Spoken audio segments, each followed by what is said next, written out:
तृणमूल कांग्रेस के वरिष्ठ नेता तथा प्रवक्ता कुणाल घोष ने आज भाजपा पर जमकर हमला बोला और कहा कि संदेश खाली की घटना को लेकर काफी झूठा प्रचार भाजपा पार्टी के द्वारा किया जा रहा है।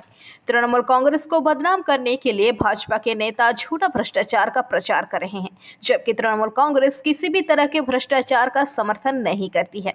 लेकिन जिस प्रकार से भाजपा नेता तय कर रहे हैं कि केंद्रीय एजेंसियां ईडी, सीबीआई और आईटी कहाँ जाएंगी, लेकिन जिस प्रकार से भाजपा नेता तय कर रहे हैं कि केंद्रीय एजेंसियां ईडी, सीबीआई और आईटी कहां जाएगी और कहां पर छापा मारेगी, उससे आम लोगों को काफी गुस्सा और नाराजगी देखी जा रही है।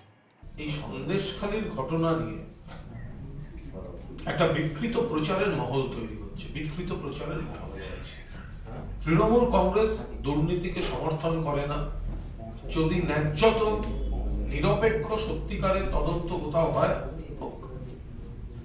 কিন্তু ধারাবাহিক প্ররোচনা যারা অভিযুক্ত, বিজেপি নেতারা বলে দেবে এজেন্সি অমুকের কাছে যাবে, অমুকের বাড়ি যাবে, তমুকের বাড়ি যাবে, তারা বিভিন্ন অঙ্গভঙ্গি করে সেগুলো বলবেন আর এজেন্সি সেখানে গিয়ে হাজির হবে। তো সাধারণ মানুষের কাছেও তো একটা প্ররোচনামূলক উত্তেজনাকর বার্তা যাচ্ছে যে বিজেপিতে থাকলে 7 খুন মাপ তারাই ঠিক করে দেন ইডি কোথায় যাবে, এনআইএ কোথায় যাবে, সিবিআই কোথায় যাবে। ইডি বা সিবিআই এর যে বেসিক বিশ্বাসযোগ্যতা সেটা নষ্ট করে দিয়েছে বিজেপি। সাধারণ মানুষের কাছে এটা হচ্ছে শুধুমাত্র একেবারে বিজেপির লোক আসছে, বিজেপি। তো এবার এই ঘটনার মধ্যে সেদিনকে যে অশান্তি হলো, সিবিআই এর এফআইআর নেম শুভেন্দু অধিকারীকে সিবিআই দেখতে পাচ্ছে না। আবার সিবিআই এর এফআইআর নেম রাজকুমার রাম, তিনি ইডির অ্যাসিস্ট্যান্ট ডিরেক্টর, তাকে তৃণমূলের বাড়িতে পাঠাচ্ছে দুর্নীতির গল্প লেখার জন্য।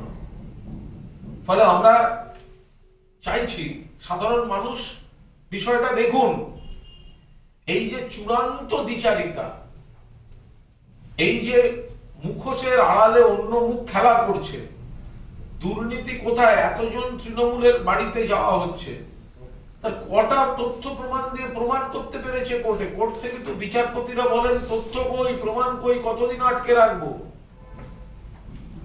আর তদন্তে যাচ্ছেন কে বা কারা? তদন্তে যাচ্ছেন রাজকুমার রাম, যিনি নিজে সিবিআই এর এফআইআর নেন।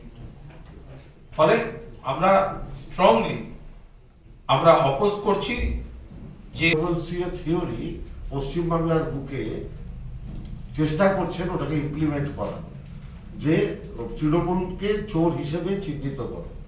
বাংলার মাননীয় মুখ্যমন্ত্রী মমতা বন্দ্যোপাধ্যায়ের স্বচ্ছ ভাবমূর্তিকে যখন কালিমা লিপ্ত করা যাচ্ছে না, তাহলে তৃণমূল কংগ্রেসের অন্যান্যদের প্রতি ইডি, সিবিআই কে অগণতান্ত্রিক ভাবে জোর করে লাগিয়ে দিয়ে মমতা ব্যানার্জিকে কালিমা লিপ্ত করবার একটা চেষ্টা হচ্ছে। আমাদের নেতা, সর্বভারতীয় সাধারণ সম্পাদক অভিষেক বন্দ্যোপাধ্যায় সাংসদ, তিনি বারংবার বলেছেন তৃণমূল কংগ্রেস জিরো টলারেন্সে বিশ্বাস করে। আমরা কোনো জায়গায় যদি কোথাও কোনো ইডি রেড করেছে, সিবিআই রেড করে। Bureau report, PBTV news.